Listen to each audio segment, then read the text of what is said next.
आजकल की कुछ मैट्रिमोनियल प्रोफाइल्स या शादी की बातचीत में एक नया पैटर्न देखने को मिल रहा है। लड़की जानना चाहती है कि मैरिज एनिवर्सरी पर कौन सा गिफ्ट मिलेगा, हनीमून कहाँ होगा, बर्थडेज कैसे सेलिब्रेट होंगे, वीकेंड ट्रिप्स कितनी बार होंगी और फेस्टिवल्स पर पार्टनर कितनी धूमधाम से तैयारी करेगा। इन एक्सपेक्टेशंस को वो मॉडर्न लाइफस्टाइल का हिस्सा बताती हैं, लेकिन जब सवाल उठता है कि वो खुद रिलेशनशिप में क्या कंट्रीब्यूट करेंगी, पार्टनर और उसकी फैमिली के लिए क्या एफर्ट्स करेंगी, तो जवाब अचानक बहुत अनक्लियर होता है। वहां वही पुरानी लाइनें होती हैं, देख लेंगे, सब प्यार से हो जाएगा, या मेरे लिए फैमिली इंपॉर्टेंट है। कई प्रोफाइल्स में साफ दिखाई देने लगता है कि डिमांड्स बहुत स्पेसिफिक है लेकिन रिस्पॉन्सिबिलिटीज बहुत जर्नल। लड़की चाहती है कि पार्टनर हमेशा पैम्परिंग मूड में रहे, स्पेशल डेज पर सरप्राइजेस दे, फॉरेन ट्रिप्स प्लान करे, उसकी हॉबीज और लाइफस्टाइल को पूरा सपोर्ट करे और हर टाइम उसे इमोशनल सपोर्ट देता रहे। लेकिन कंट्रीब्यूशन की बात पर क्लियरिटी नहीं मिलती। ना ये बताया जाता है कि पार्टनर की लाइफ में किस तरह की स्टेबिलिटी या वैल्यू जोड़ेंगी, ना वो बताती हैं कि उसकी फैमिली के लिए क्या करेंगी। ऐसा लगता है कि रिश्ता एक तरह से रेडीमेड कंफर्ट पैकेज की तरह देखा जाने लगा है, जिसमें बेनिफिट्स पहले से फिक्स हों और एफर्ट्स बाद में सोचे जाएं। ये असंतुलन कई बार लोगों को ऐसा महसूस कराता है कि शर्तें सिर्फ बड़ी नहीं बल्कि एक तरफा हो चुकी हैं, क्योंकि एक्सपेक्टेशंस प्यार और कंपेनियनशिप से ज्यादा क्यूरेटेड लाइफस्टाइल और इंस्टाग्राम परफेक्ट मूवमेंट्स पर शिफ्ट हो गई हैं। लड़का क्या देगा ये डिटेल में बताया जाता है, लड़की क्या देगी इसकी बात नहीं होती, और यही पॉइंट रिलेशनशिप्स की शुरुआत में ही कंफ्यूजन पैदा करता है। एक पार्टनर स्पष्ट चेकलिस्ट लेकर आता है और दूसरा सोचता है कि ये रिश्ता गिव एंड टेक पर बनेगा या सिर्फ एक तरफा ही होगा। साफ पता चल रहा है कि मॉडर्न डिमांड्स और असली रिस्पॉन्सिबिलिटीज के बीच की दूरी कैसे बढ़ रही है। शादी आज भी दो लोगों के कंट्रीब्यूशन पर चलती है। ये तभी खूबसूरत बनती है जब दोनों तरफ से क्लियरिटी, बैलेंस और ऑनेस्टी हो। लेकिन जब एक्सपेक्टेशंस एक तरफा हो जाएं और कंट्रीब्यूशन अनक्लियर हो तो रिश्ता शुरू होने से पहले ही सवाल उठाने लगता है। यही आज का सिनेरियो है जिसे समझना जरूरी है, ताकि रिलेशनशिप सिर्फ डिमांड्स की लिस्ट ना बनकर एक मीनिंगफुल पार्टनरशिप बन सके।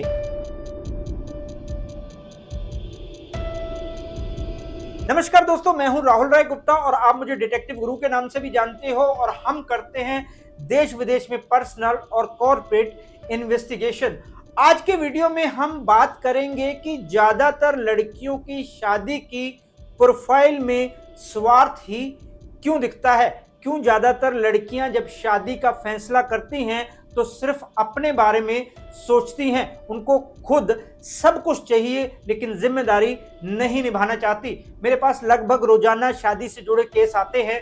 काफी हद तक ये बात भी इम्पोर्टेंट रोल प्ले करती है। मेरा कहने का मतलब ये हरगिज नहीं कि आजकल की सभी लड़कियां स्वार्थी हैं। मैं ये भी नहीं कह रहा कि सारी लड़कियां अपनी जिम्मेदारियों से भागती हैं। इस वीडियो में मैं ये बताने जा रहा हूं कि आजकल शादी की प्रोफाइल अचानक से कैसे बदल रही है, इसके पीछे के क्या कारण है और उसे ठीक कैसे किया जा सकता है। मैं अपने एक्सपीरियंस से आपको बताऊंगा कि आप किस तरह अपनी शादी को खुशहाल बना सकते हैं। इस वीडियो को पूरा देखें ताकि आपको सारी बारीकियां क्लियर हो सके। तो चलिए शुरू करते हैं।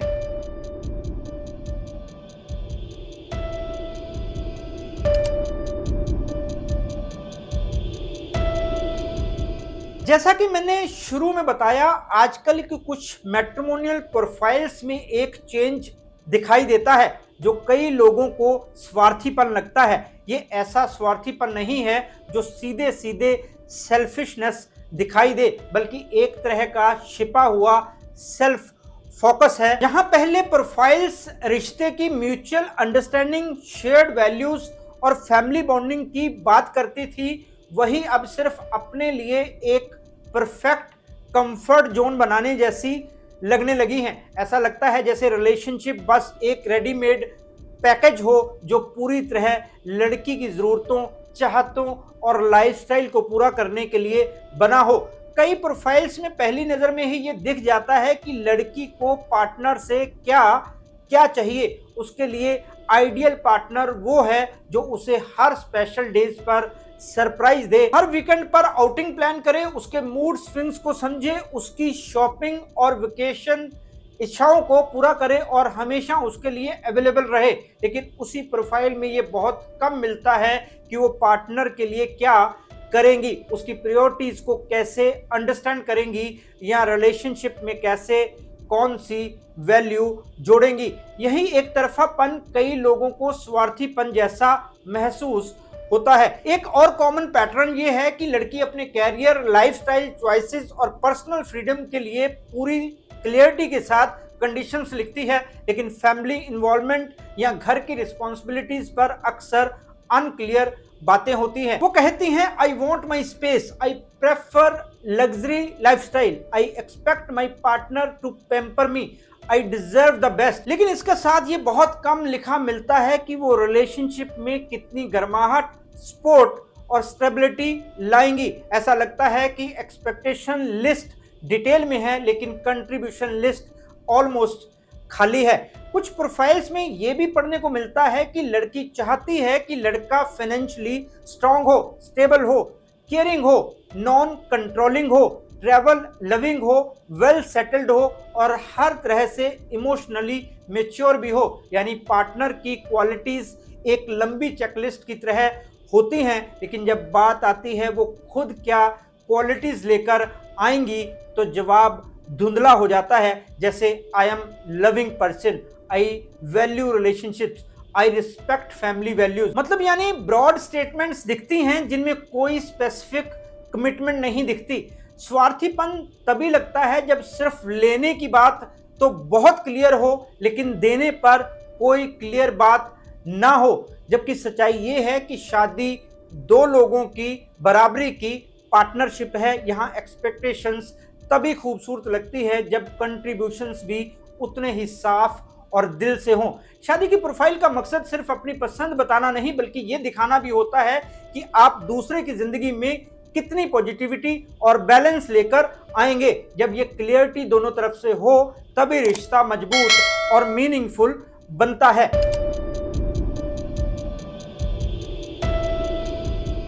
आजकल की कई मैट्रिमोनियल प्रोफाइल्स एक ऐसे ट्रेंड को उजागर करती हैं जहां लड़कियां अपने अधिकारों और सुविधाओं पर बहुत विस्तार से लिखती हैं लेकिन जिम्मेदारियों के बारे में ज्यादा कुछ नहीं कहती। प्रोफाइल पढ़ते हुए महसूस होता है कि वो रिलेशनशिप से क्या चाहती हैं, इस पर उनको पूरी क्लियरिटी है। उन्हें रिस्पेक्ट चाहिए, इमोशनल स्टेबिलिटी चाहिए, फाइनेंशियल कंफर्ट चाहिए, एनिवर्सरी गिफ्ट चाहिए, बर्थडे पर स्पेशल प्लान चाहिए, वीकेंड आउटिंग्स चाहिए और हनीमून फॉरेन डेस्टिनेशन पर होना चाहिए। यहां तक कि पार्टनर कैसा हो, उसका स्वभाव, उसका लाइफस्टाइल, उसकी अर्निंग ब्रैकेट सब कुछ डिटेल में लिखा होता है। यानी राइट्स को लेकर कोई कंफ्यूजन नहीं है। लेकिन जब रिस्पॉन्सिबिलिटीज की बात आती है तो प्रोफाइल अचानक बहुत खाली लगने लगती है। उसमें जनरल बातें लिख दी जाती हैं लेकिन ये बहुत कम बताया जाता है वो प्रैक्टिकल रिस्पॉन्सिबिलिटी क्या निभाएंगी, पार्टनर के स्ट्रेस में वो कैसे साथ देंगी, फैमिली के साथ बॉन्डिंग में उनका क्या रोल होगा, डेली लाइफ की छोटी बड़ी जिम्मेदारियों में उनका पार्टिसिपेशन कैसा होगा। अपने अधिकारों की बात करना किसी भी इंसान का हक है और उन्हें खुलकर बताना भी गलत नहीं है। लेकिन रिश्ते सिर्फ अधिकारों पर नहीं टिकते बल्कि उन जिम्मेदारियों पर टिकते हैं जो दोनों लोग बराबर निभाते हैं। जब लड़की अपनी प्रोफाइल में अधिकार तो पूरे कॉन्फिडेंस के साथ लिखती है लेकिन जिम्मेदारियों पर चुप रहती है तो ये रिश्ते की गहराई को एक तरफा बना देता है। शादी में दोनों को अपना अपना रोल प्ले करना पड़ता है तभी बराबरी, रिस्पेक्ट और स्टेबिलिटी कायम रहती है। यही समझ रिश्तों को मजबूत बनाती है। लेकिन अफसोस की बात है कि इस क्लियरिटी की कमी आज कई प्रोफाइल में साफ दिखने लगी है।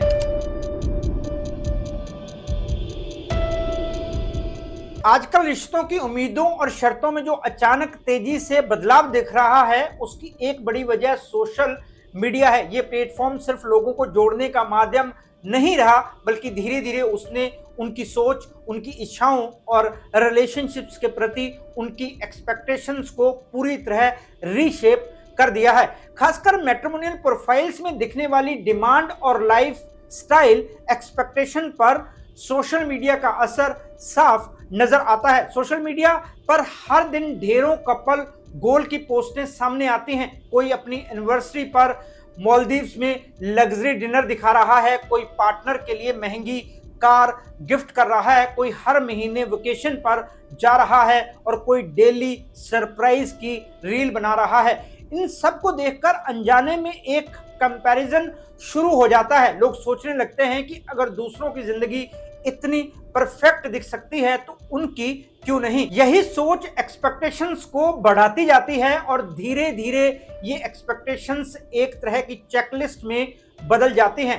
कई लड़कियां इन रील्स और पोस्टों को देखकर खुद की ड्रीम लाइफ का एक सोशल मीडिया वर्जन बना लेती हैं। उन्हें लगता है कि उनका रिश्ता भी बिल्कुल वैसा ही होना चाहिए जैसा वो ऑनलाइन देखती हैं। अगर किसी की पोस्ट में पार्टनर हर महीने फूल लाकर दे रहा है तो उन्हें भी वही चाहिए। अगर कोई कपल फॉरेन हनीमून पर जा रहा हो तो वो भी वही एक्सपेक्ट करती हैं, लेकिन वो ये भूल जाती हैं कि उन रीलों या पोस्टों में कोई भी रियल लाइफ की प्रैक्टिकल रिस्पॉन्सिबिलिटीज, स्ट्रगल और डेली एफर्ट्स को नहीं दिखाता। वहां सब कलरफुल दिखता है, सिर्फ हाईलाइट मूवमेंट दिखते हैं, लेकिन मेहनत, डेडिकेशन और समझौते कभी नहीं दिखते। धीरे धीरे ये भ्रम एक एक्सपेक्टेशन बन जाता है। मैट्रिमोनियल प्रोफाइल्स में फिर वही चीजें दिखने लगती हैं। एनिवर्सरी पर ग्रैंड गिफ्ट चाहिए, मंथली वेकेशन चाहिए, रेगुलर पैम्परिंग चाहिए, पार्टीज और आउटिंग चाहिए और हर स्पेशल डे पर कुछ यूनिक होना चाहिए। लेकिन जब रिस्पॉन्सिबिलिटीज की बात आती है तो सोशल मीडिया वहां कोई रेफरेंस नहीं देता, क्योंकि किसी रील में यह नहीं दिखता कि पार्टनर घर कैसे संभालता है, फैमिली को कैसे सपोर्ट करता है, मुश्किल टाइम में कैसे साथ खड़ा रहता है, या इमोशनल मैच्योरिटी का असली मतलब क्या होता है। नतीजा यह होता है कि लोग राइट्स को तो खुलकर एक्सप्रेस करते हैं, लेकिन रिस्पॉन्सिबिलिटीज पीछे छूट जाती हैं। सोशल मीडिया ने एक और चीज बदली है, उसने रिलेशनशिप्स को दिखावे का सब्जेक्ट बना दिया है।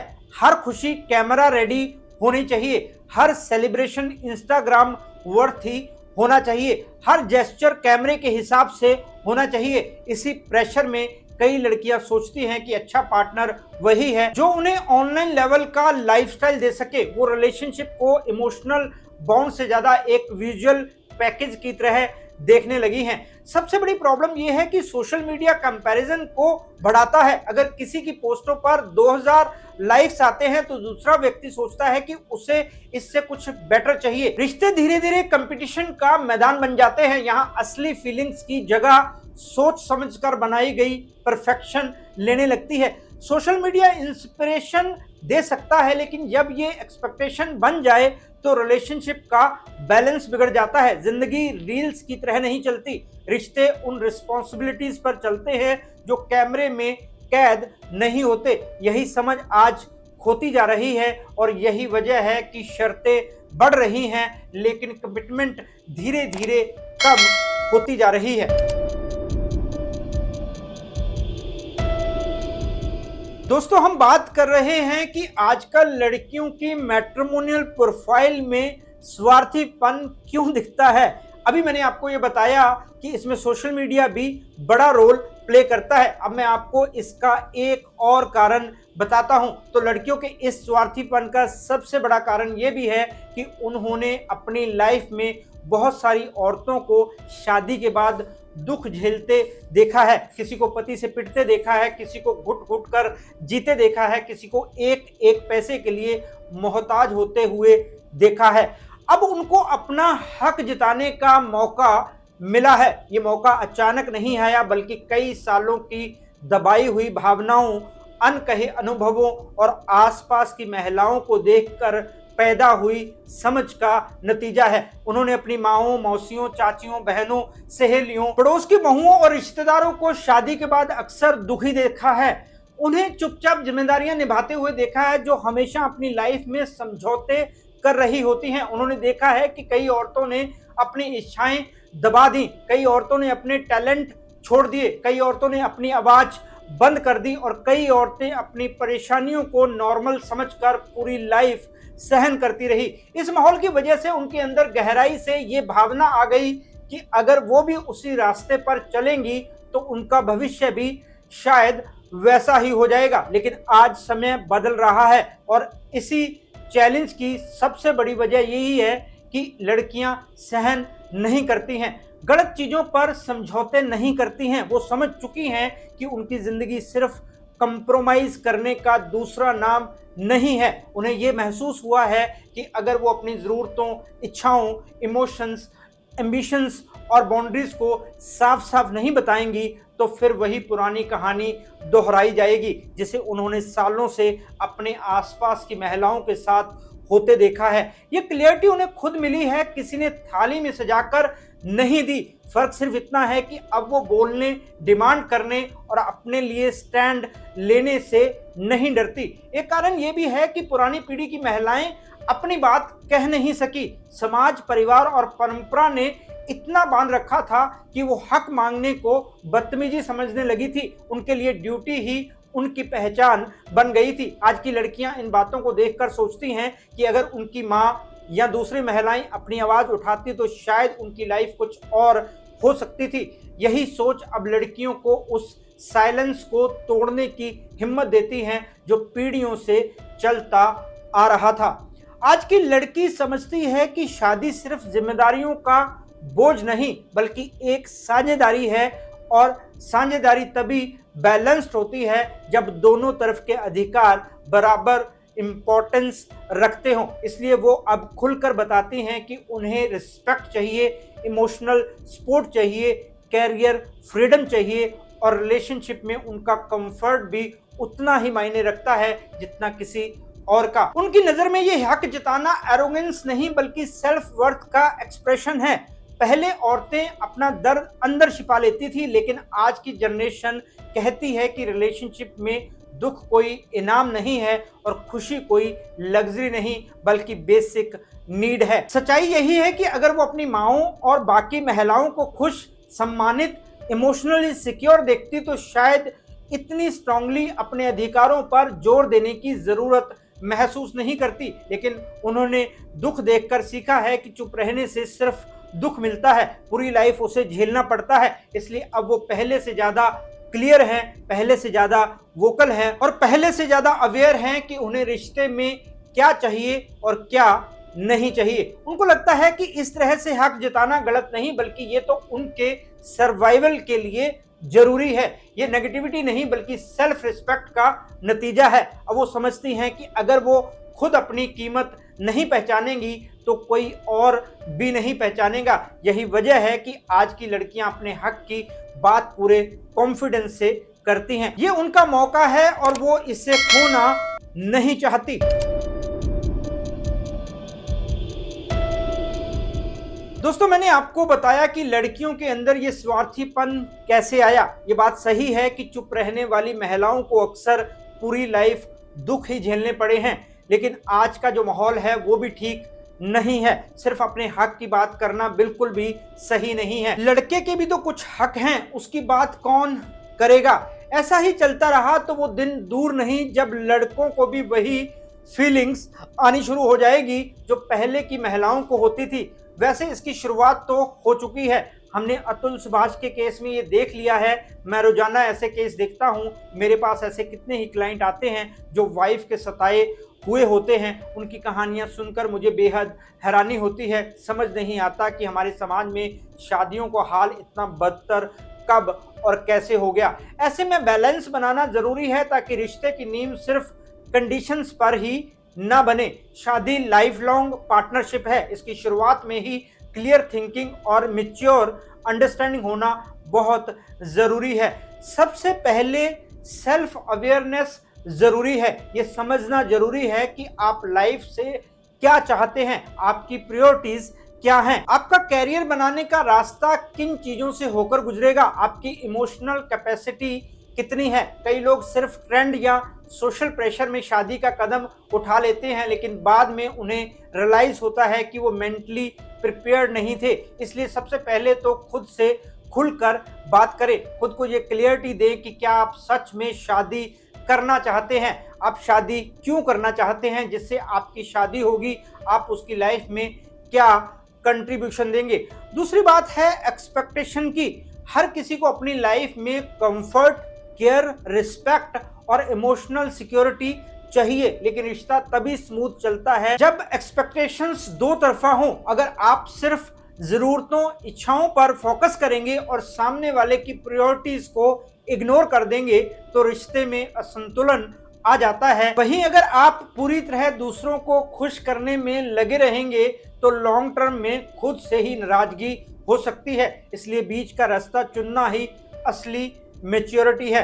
आपको ये याद रखना होगा कि शादी सिर्फ आज या इस साल तक सीमित नहीं होती, ये पूरी लाइफ चलने वाली कमिटमेंट है। इसलिए फ्यूचर गोल्स जैसे career growth, financial planning, family structure और बच्चों को लेकर दोनों की क्या राय है, इन सब पर खुलकर बात होनी चाहिए। जब दोनों पार्टनर्स एक दूसरे के लॉन्ग टर्म प्लान को समझकर चलें तो रिलेशनशिप नेचुरली स्ट्रॉन्ग बनता है। ये समझना जरूरी है कि बैलेंस का मतलब कंप्रोमाइज नहीं होता, बल्कि फेयर पार्टनरशिप होती है। इसमें आपका स्पेस भी सेफ रहता है और पार्टनर की चीजें भी इग्नोर नहीं होती। शादी के लिए सोचते समय यही बैलेंस सबसे इंपॉर्टेंट है कि रिश्ते में प्यार भी हो, अंडरस्टैंडिंग भी हो और खुद का स्पेस भी बच जाए और रिश्ता भी मजबूत रहे। यही रियल बैलेंस शादी को खुशहाल, हेल्दी और लॉन्ग लास्टिंग बनाता है। तो दोस्तों, अपने प्रोफेशनल एक्सपीरियंस से बता रहा हूं कि शादी का मतलब केवल खुद के बारे में ही सोचना नहीं होता, ना ही खुद को दबाकर जीना होता है। शादी का मतलब है दो लोगों का साथ मिलकर चलना। चाहे कोई परेशानी हो, खुशी हो, संघर्ष हो या फिर फैमिली से जुड़ी चीजें हों, दोनों को ही दोनों के बारे में सोचना होगा। दोनों के पेरेंट्स, फैमिली के बारे में सोचना होगा, तब रिश्ता बराबरी का बनेगा। इसमें जेंडर की कोई बात ही नहीं है। शादी में दोनों को बराबर के हक मिलने चाहिए, बराबर की जिम्मेदारियां होनी चाहिए, तभी रिश्ता सही रहता है। दोनों पार्टनर में से कोई एक अगर सिर्फ खुद की बात करेगा, खुद के ही हक चाहेगा, तो बात नहीं बनेगी। ऐसी शादी का कोई मतलब ही नहीं है। कुछ लोग पूरी लाइफ इस कोशिश में लगे रहते हैं कि उनकी शादी परफेक्ट दिखे। ऐसा करने की जरूरत ही नहीं है। बस इतना समझ लेना चाहिए कि जो भी हालत हो, दोनों उसमें अपना अपना रोल प्ले करें, जिम्मेदारियों को बांट कर चलें। कौन क्या काम करेगा ये पहले से तय होना चाहिए। रिश्ता अपने आप परफेक्ट हो जाएगा। दोस्तों, मुझे पूरी उम्मीद है कि इस वीडियो को देखने के बाद काफ़ी लोगों को शादी से जुड़ी चीज़ें क्लियर हो गई होंगी। इस टॉपिक पर आपकी क्या राय है मुझे कमेंट करके ज़रूर बताएं। इस वीडियो में इतना ही। मैं आपसे फिर मिलता हूं जानकारी से भरपूर एक और वीडियो में। तब तक के लिए अपना और अपने परिवार का ख्याल रखें। खुश रहें, मस्त रहें। जय हिंद।